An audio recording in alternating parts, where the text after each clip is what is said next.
Good morning students. आज हम नया टॉपिक स्टार्ट करेंगे, ether and epoxide, ethers and epoxide, ethers and epoxides.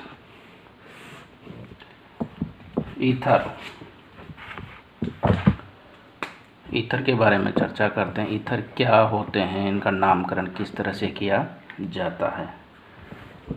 जल के एक अणु में दोनों हाइड्रोजन परमाणु के स्थान पर दो एल्किल समूह जुड़े हुए हो तो यौगिक ईथर कहलाता है। HOH यह जल की संरचना होती है। ठीक है, इसमें दोनों हाइड्रोजन परमाणु के स्थान पर अगर हम R एल्किल समूह जोड़ दें तो ये कहलाता है आपका ईथर। ठीक है, ईथर को हम एल्किल ऑक्साइड भी कहते हैं क्योंकि ऑक्सीजन के दोनों तरफ एल्किल समूह जुड़े हुए होते हैं। दूसरी ओर एल्कोहल के दो अणुओं में से जब जल का एक अणु निकल जाता है तब ईथर बनता है। एल्कोहल के दो अणुओं में से ROH, एल्कोहल का एक अणु प्लस ये HOR, इसमें से अगर जल का एक अणु बाहर निकल जाए -H2O तो आपका बन जाता है यौगिक ROR। ठीक है, अतः हम ईथर को एल्कोहल का एनहाइड्राइड भी कहते हैं क्योंकि एल्कोहल के दो अणुओं में से जल का एक अणु बाहर निकल के ईथर का निर्माण कर लेता है। ईथर के दोनों एल्किल, अब ईथर में दो एल्किल समूह जुड़े हुए होते हैं तो ईथर के दोनों एल्किल समूह की प्रकृति के आधार पर इनका वर्गीकरण दो समूह में किया जाता है। क्लासिफिकेशन एल्किल समूह की प्रकृति के आधार पर दो प्रकार के होते हैं। फर्स्ट प्रकार के सिमेट्रिकल और सिंपल ईथर। सिमेट्रिकल और सिंपल ईथर। ठीक है, सममित अथवा सरल ईथर। ठीक है, जब ऑक्सीजन परमाणुओं के दोनों ओर एक ही प्रकार का एल्किल समूह जुड़ा हुआ हो तो वह सममित अथवा सरल ईथर कहलाता है और इनका सामान्य नामकरण डाई एल्किल ईथर है। ठीक है, देखते हैं उदाहरण H3COCH3, ऑक्सीजन के दोनों तरफ एक ही प्रकार के एल्किल समूह मिथाइल और मिथाइल जुड़े हुए हैं। ठीक है, तो यह एक सिमेट्रिकल ईथर है और इसका नाम हो जाएगा डाई मेथिल। दो मेथिल है इसलिए डाई मेथिल और ईथर। ठीक है, दूसरा एग्जाम्पल है C2H5O C2H5, ये भी एक सिमेट्रिकल ईथर है क्योंकि इसमें ऑक्सीजन के दोनों तरफ इथाइल ग्रुप जुड़े हुए होते हैं तो डाई एथिल ईथर। ठीक है, दूसरा प्रकार का ईथर है अनसिमेट्रिकल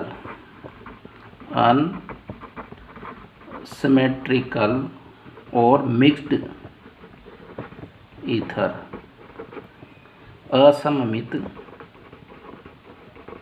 असममित अथवा मिश्रित ईथर।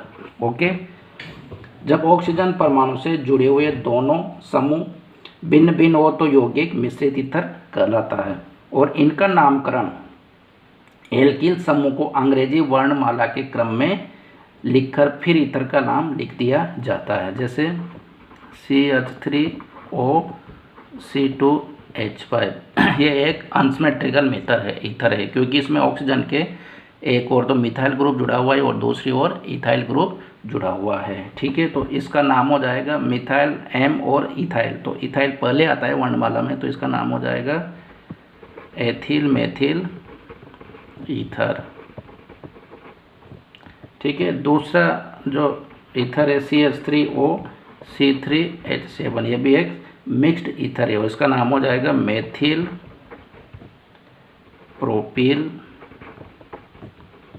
ईथर। तो यह मिक्स्ड ईथर है यानी कि ईथर की दो क्लासेज होती है सिमेट्रिकल और सिंपल ईथर, अनसिमेट्रिकल और मिक्स्ड ईथर। हम नामकरण की IUPAC पद्धति, IUPAC नोमेनक्लेचर, IUPAC नोमेनक्लेचर किस तरह से किया जाता है ईथर का देखते हैं।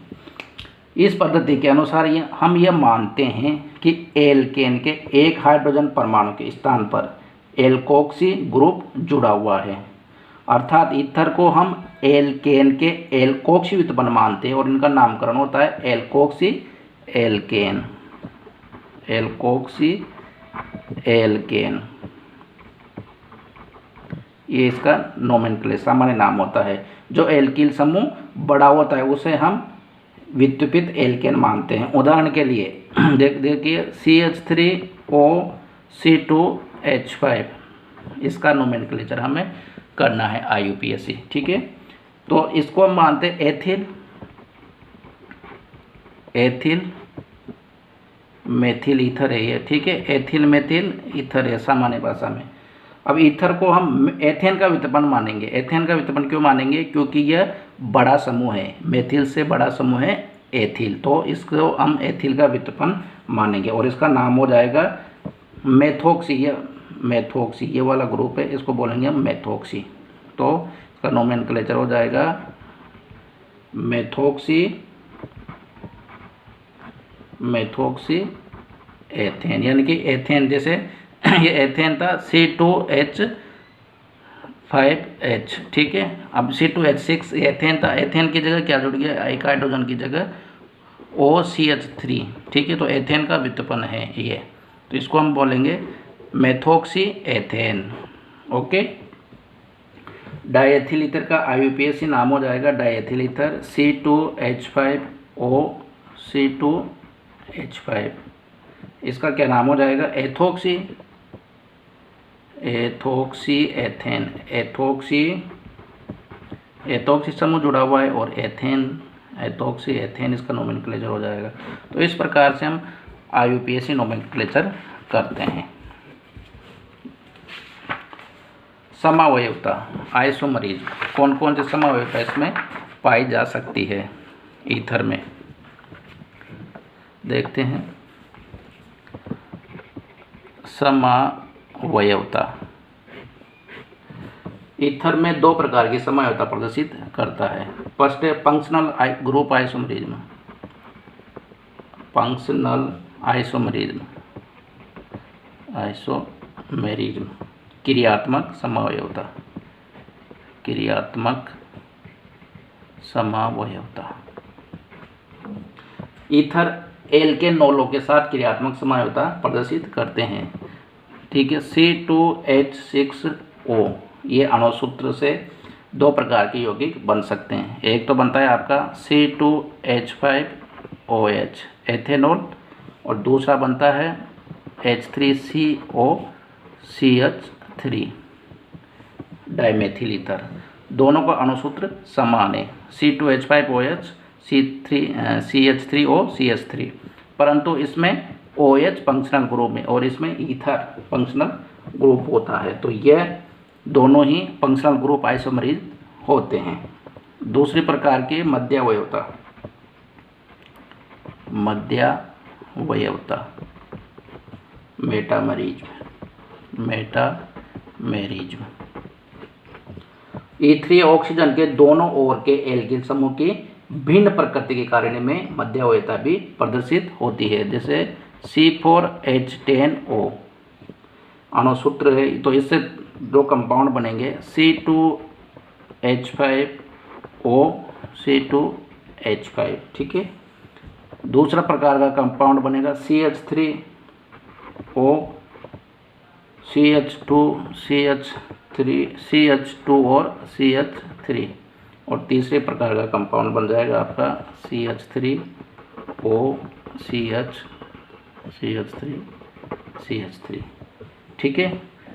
तो ये तीन प्रकार के कंपाउंड इससे बनते हैं और तीनों में ऑक्सीजन के दोनों तरफ भिन्न भिन्न समूह जुड़े हुए होते हैं। इसमें ऑक्सीजन के दोनों तरफ इथाइल समूह जुड़े हुए हैं, इसमें एक में मिथाइल और एक में प्रोपाइल ग्रुप, इसमें एक में आइसोप्रोपाइल और मिथाइल ग्रुप जुड़ा हुआ है। तो ये मध्यवयवता प्रदर्शित करते हैं।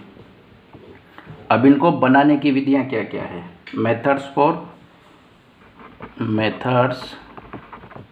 ऑफ फॉर्मेशन, ईथर को बनाने की विधियां,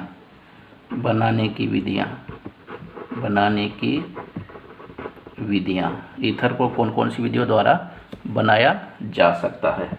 सबसे पहली विधि है एल्कोहलों के निर्जलीकरण द्वारा। एल्कोहलों के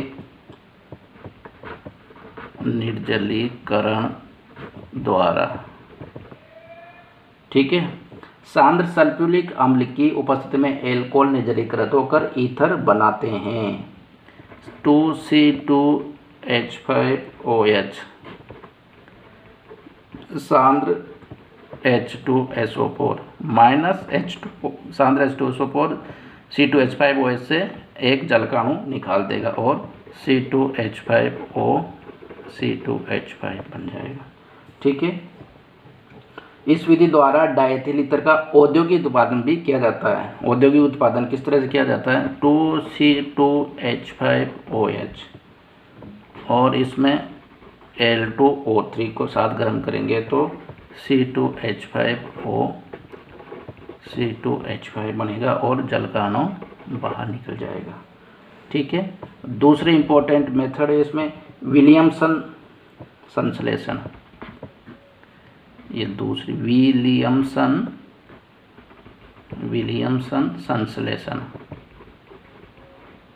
संश्लेषण विधि। ईथर को प्रयोगशाला में बनाने के लिए यह एक महत्वपूर्ण विधि है। इस विधि में एल्किल हैलाइडों की सोडियम एल्कोक्साइड के साथ अभिक्रिया करवाई जाती है। एल्किल हैलाइड की क्रिया सोडियम एल्कोक्साइड C2H5O Na के साथ करवाई जाती है और बन जाता है आपका यौगिक C2H5O C2H5 plus NaBr, diethyl ether बन जाता है, डाईएथिल ईथर, ठीक है। तीसरी महत्वपूर्ण विधि है एल्कोक्सी मर्क्यूरीकरण, विमर्क्यूरीकरण। तीसरी विधि है एल्कोक्सी मर्क्यूरीकरण, विमर्क्यूरीकरण। जब एल्कोहल की उपस्थिति में एल्किनों की मर्क्यूरिक ट्राइफ्लोरोएसीटेट के साथ क्रिया करवाई जाती है तो मर्क्यूरिक लवण बनता है। इस क्रिया को एल्कोक्सी मर्क्यूरीकरण कहते हैं। इस मर्क्यूरिक लवण का जब सोडियम बोरोहाइड्राइड के साथ अपचयन कराया जाता है तो ईथर प्राप्त होते हैं। अभिक्रिया के इस दूसरे चरण को विमर्क्यूरीकरण कहते हैं। देखिए यह CH2 double bond CH2 plus C2H5OH plus CF3COO2Hg, ठीक है। इसमें जब आपका कंपाउंड बनेगा माइनस CF3COOH तो बाहर निकल जाएगा और कंपाउंड बन जाएगा आपका CH2 OC2H5 और HgOCOCF3। ये जो मेथड है फर्स्ट वाला, इसको हम मर्क्यूरीकरण कहते हैं क्योंकि एल्किन पर मर्क्यूरी का एडिशन हो जाता है।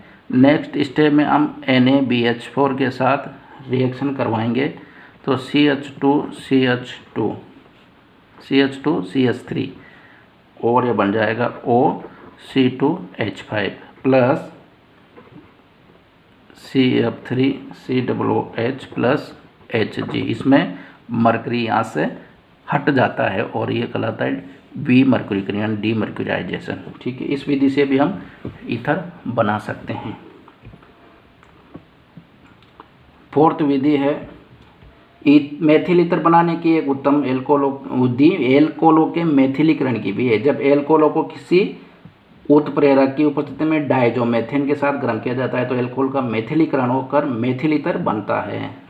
C2H5OH प्लस CH2N2 उत्प्रेरक के साथ ग्रहण किया जाता है तो C2H5O C2H5 plus N2 release हो जाती है। 5th नंबर की विधि है एल्किल हैलाइडों की शुष्क सिल्वर ऑक्साइड के साथ अभिक्रिया द्वारा 2C2H5Br प्लस Ag2O के साथ रिएक्शन करवाएंगे तो C2H5O C2H5 प्लस 2AgBr। ठीक है। और 6th विधि है आपके निम्नतर हेलोजनीकृत ईथर की ग्रीनियर अभिकर्मक से क्रिया CH3O CH3O CH2Br plus CH3MgBr की क्रिया करवाएंगे तो CH3O CH2 CH3 plus MgBr2 बनेगा। तो यह ईथर बनाने की कुछ विधियां थी जिनके बारे में हमने अध्ययन किया है। अब हम पढ़ेंगे नेक्स्ट लेक्चर में physical properties of ether and chemical reaction of ether.